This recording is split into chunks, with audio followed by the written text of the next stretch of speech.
Hopo chikono odzifambira nhau dzacho, nhau yevakomana vezinaso avo yakafambira nhau dzemapictures tichiona aiwa vakomana vakarohwa, vakomana vakavhunika makumbo, tichiona mwari muchipatara. Sana bena mashoko aiwa nema-images exposed on hopo chikono dobva subscribe like turn on the bell icon. So zvamuri kuona muvidhio anoyanyora achiti these are pictures showing some of the 60 Zimbabwe National Students Union Zinaso student leaders that were beaten and arrested this morning by the Zimbabwean police. The pictures were taken at Harare Central Police Station. The last picture shows a wound caused by the police beatings.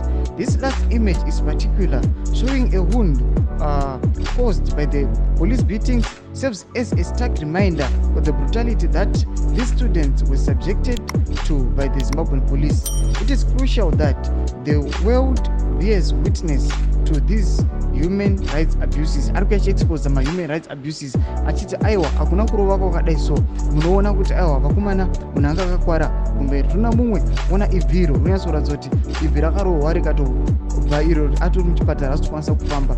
Hopo chikono ari kuexpose the ruling party achiti aiwa the whole world must be aware of these human rights abuses katika nyika yeZimbabwe nekuda kwe the fear of the upcoming SADC summit. Mashoko aho hopo chikono tudze mafungiro enyu munokudii pamusoro pemashoko ari kuuya achiexpose the rest of the world. Pina comment section medu aiwa musaka no subscribe, kulaika pamwe chete notina on the bell icon.